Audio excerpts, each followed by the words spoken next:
अस्सलाम वालेकुम, कैसे हैं आप सब। मैं हूं निम्रा और आप देख रहे हैं निम्रास लाइफ।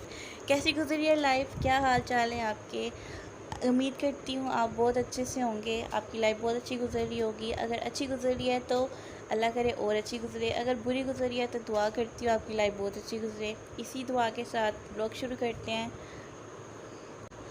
आज मैं कर रही हूँ अपने किचन की डीप क्लीनिंग, क्योंकि सारे कैबिनेट ख़राब हुए हुए थे और किचन वगैरह थोड़ा सा गंदा हो रहा था। तो रोज़ साफ़ सफाई होती है, लेकिन खाना वगैरह बनता है तो गंद हो ही जाता है। तो इसीलिए मैंने कैबिन वगैरह की अच्छी तरह से सफाई की है, क्योंकि इतना इतना टाइम हो गया जब से हम इस घर में आए हैं ना, जब से यूज़ हो रहा है। चीज़ निकाली है वैसे की वैसे रख दिया है, कुछ समझ नहीं आ रही थी। तो फिर मैंने सोचा कि देखिए कितना गंदा लग रहा है और सारी चीज़ें अनमैनेज हो रही हैं, तो फिर मैनेज करके रखना भी ज़रूरी है। इसलिए फिर सारे कैबिनेट्स वगैरह सही किए हैं और फिर काम स्टार्ट कर दिया। ये बेसिन के नीचे वाला कैबिन है, इसको क्योंकि ना हम लोग ज़्यादा हैं तो हमारी चीज़ें भी ज़्यादा हैं, लेकिन यहाँ पे हमारा किचन थोड़ा छोटा है हम लोगों के हिसाब से, तो चीज़ें मैनेज करना बहुत मुश्किल होता है। तो ये वाला कैबिन था, इसको भी हमने वेस्ट नहीं किया, इसमें भी चीज़ें रख ली। इसमें वो वाली चीज़ें रखी हैं जो हम रोज़ के यूज़ करते हैं, जैसे जैसे खाना बनाने वाले बॉक्स होते हैं, जग होते हैं और छोटी बड़ी बकेट्स वगैरह होती हैं, वो सारी मैनेज करके यहाँ पे रखी है। यहाँ पे पता नहीं चूंटे कहाँ से आ गए थे, तो इसमें हमने पाउडर डाला है, स्प्रे भी किया था ताकि इसमें से सब कुछ ख़त्म हो जाए। तो ये सफाई हो रही है। पहले अच्छे से झाड़ू लगाई है, यहाँ की जाले लगे हुए थे मकड़ी के वो साफ़ किए हैं, उसके बाद स्प्रे किया है, उसके बाद पाउडर डाला था क्योंकि यहाँ पे कीड़ियाँ आ रही थी।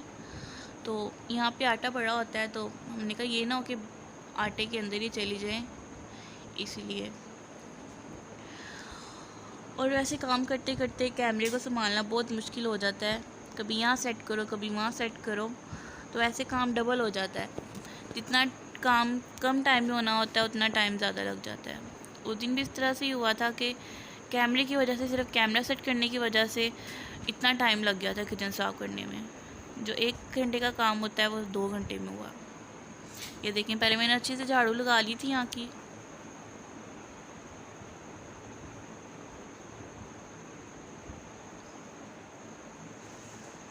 इसके बाद यहाँ पे मैंने बकेट साफ़ की। उससे पहले मैंने स्प्रे कर दिया था, लेकिन वो क्लिप शायद मिस हो गई। ये बकेट अच्छे से साफ़ करके मैंने रख दी थी। इसके अंदर आटा होता है, उस टाइम नहीं था तो मैंने अच्छे से साफ़ करके रख दी थी।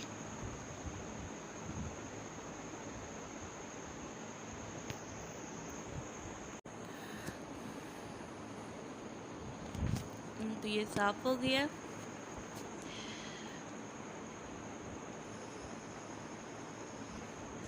उसके बाद ये सारी छोटे बड़े बकेट थी, यानी कि यहाँ पे सब्ज़ियाँ डाल के अच्छे से धो लेते हैं इसमें, और जो बॉल रोज़ के यूज़ में होते हैं।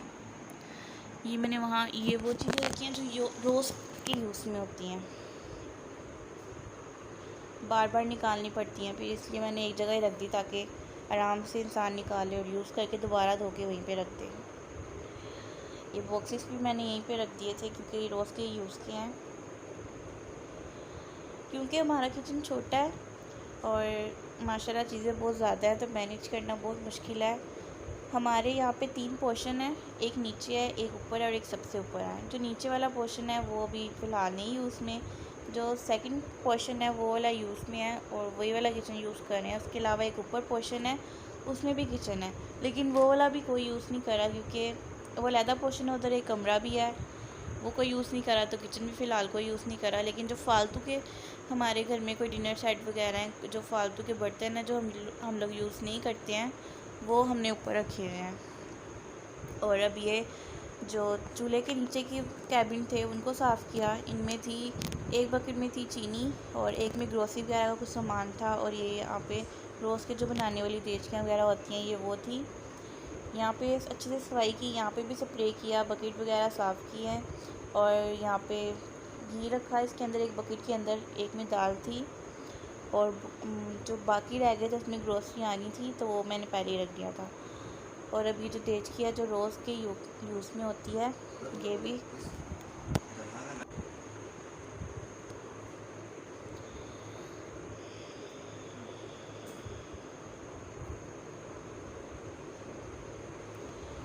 देखें तो ये अच्छे से साफ़ हो गया था। और मैंने एक साइड पे इनको निकाल के रख दिया था। ये जो 2 बॉक्सेस पड़े हुए हैं, इसमें एक में मैक्रोनी वगैरह का सामान है, स्पैगेटी है, पास्ता है, और एक में रखी है चीनी। चीनी की एक बड़ी बाल्टी भी है जो कि पीछे रखी है मैंने। जो रोज़ के यूज़ की होती है वो हम थोड़ी सी निकाल लेते हैं ताकि जब यूज़ में हो तो रखते रहें, क्योंकि जो बड़ी बाल्टी है उसके अंदर जो चीनी रखी हुई है ना, उसमें हम इसलिए इसको कवर करके रखते हैं ताकि उसमें कीड़ियाँ ना आ जाएँ, इसीलिए। और ये देखिए जो पहला वाला कैबिन था उसमें मैंने अच्छे से सेट करके रख दिया है। ये जो मशीन है जो मैं रोज़ यूज़ करती हूँ, वेजिटेबल कटिंग वाली है, ये बहुत आसानी हो जाती है इससे। और ये वाला कैबिन भी सही किया था, इसमें सारी दालें वगैरह थी, ये भी ख़राब हुआ हुआ था सारा। और ये मसाले वगैरह सारे ख़राब हुए हुए थे, कोई चीज़ बस बनाते थे और ऐसे ही रख देते थे। इतने दिन हो गए, टाइम नहीं मिल रहा था सही करने का। ये मैंने फिर ठीक किया सारा, के जो चीज़ चाहिए होगी वो मिल जाएगी। और ये इस तरह से दालों के डब्बे रखे थे, जो ज़्यादा यूज़ में होते हैं वो मैंने आगे रख दिए, जो कम यूज़ में होते हैं वो पीछे रख दिए। और ये मसाले जो ज़्यादा यूज़ में होते हैं वो आगे रख दिए। और ये ड्रॉर था हमारे किचन का, इसमें थोड़ी सी ग्रोसरी पड़ी हुई है, इसमें सारे स्वीट डिश के सामान हैं और थोड़े मसाले पड़े हुए हैं। ये देखिए कितना बिखरा हुआ है सारा। और ये ठीक करके रखना था, पहले इसको अच्छे से साफ़ किया। ये देखिए कितना सामान है। और ये फिर मैंने सेट करके रखा सारा सामान। जो मीठी चीज़ें हैं वो मैंने अलहदा करके रखी, जो मसाले थे वो अलहदा करके रखे हैं। और ये जो शॉपर नज़र आ रहे हैं इसमें भी सामान है, जैसे मीठे का होता है ये वही सामान है। और ये चूल्हा भी गंदा हो रहा था, इसको अच्छे से धोया है हमने। ये आप लोग ये सोच रहे होंगे कि हमने ये दूसरा चूल्हा क्यों रखा है, तो इसलिए हमने रखा है क्योंकि जब गेस्ट लोग आते हैं ना तो बनाने में आसानी हो जाती है। वो एक चूल्हा काम का नहीं रहता, फिर वो बना हुआ है उस पर हम भारी बर्तन नहीं रख सकते कोई, क्योंकि जब खाना वगैरह बनता है, गेस्ट वगैरह आते हैं, तो जाहिर सी बात है बड़े देचके में बनता है तो वो वेट नहीं सह सकता था, इसलिए हमने ये वाला रखा है। और इसमें रोटी पकाने में भी आसानी हो जाती है, इसलिए रखा है। तो मैंने कहा बता दूँ, आप लोग पता नहीं सोच रहे होंगे कि 2-2 चूल्हे रखे हुए हैं, बहुत बड़ी फैमिली है। तो फैमिली इतनी बड़ी नहीं है हमारी, हम लोग कम ही हैं, लेकिन जाहिर सी बात है फिर आना जाना होता है तो फिर दावतें वगैरह होती हैं तो यूज़ में आ जाता है। और ये शेल्फ़ भी साफ़ की, ये भी गंदी हो रही थी, इतनी गंदी नहीं हो रही थी, बस फिर भी मैंने कहा डीप क्लीनिंग कर रहे हैं तो बस साफ़ कर दें। ये स्टील बुल होता है, इससे बहुत अच्छी सफाई होती है, इससे अच्छे से सब कुछ साफ़ हो जाता है।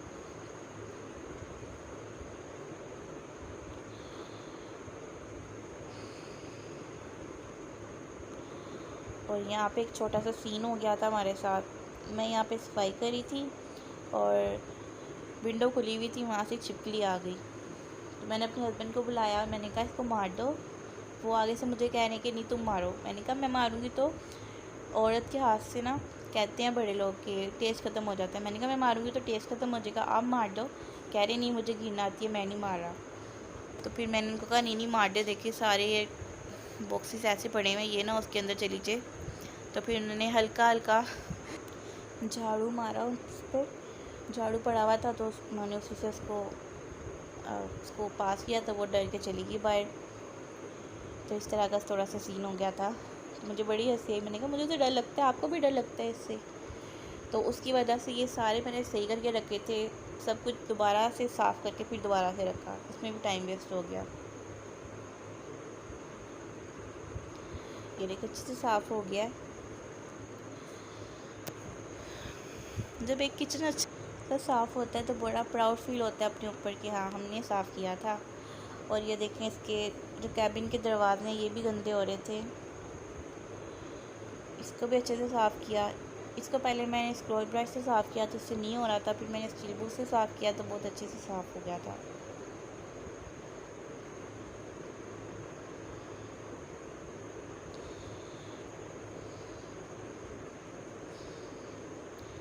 करनी वैसे नॉर्मल सी सफाई थी, लेकिन फिर करते करते डीप क्लीनिंग हो गई। उसके बाद मेरी बेटी की तबीयत ख़राब थी, वो भी तंग करी थी, उसको बार बार देखना था, तो बार बार उसको भी देख थी। जाके थे वो लोग संभालने वाले, मेरी सास ने पकड़ा हुआ था उसको, लेकिन जो बच्चे की तबीयत ख़राब हो तो वो फिर माँ को ही ढूंढते हैं ना, इसीलिए।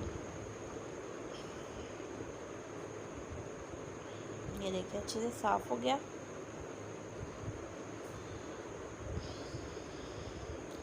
और ये बर्तन पड़े हुए थे, पानी नहीं आ रहा था उस टाइम, पानी चला गया था, तो वरना बर्तन भी धुल जाते साथ ही। अच्छे से फ्लोर भी साफ़ किया था और ये सारी मशीन भी साफ़ की थी। किचन साफ़ हो गया तो सुकून मिला कि चले किचन साफ़ हो गया। और ये देखिए ना, पका पका के यहाँ पे निशान पड़ गए हैं। यहाँ पे मैंने लगाई थी शीट, उस दिन मैंने अपने हस्बैंड को भेजा है शीट लेने के लिए, तो वो कह रहे हैं आज नहीं हुई थी, तो मैं आपको थोड़े दिन तक ला दूँगा। देखिए किस तरह से निशान बन गए हैं। जब मैं यहाँ पे शीट लगाऊंगी तो मैं आपको वीडियो बना के दिखाऊंगी। और प्लीज़ अगर आपको मेरी वीडियोस अच्छी लगी हो तो मेरे चैनल को सब्सक्राइब करें। फिर मिलेंगे एक नई वीडियो के साथ। अल्लाह हाफिज़।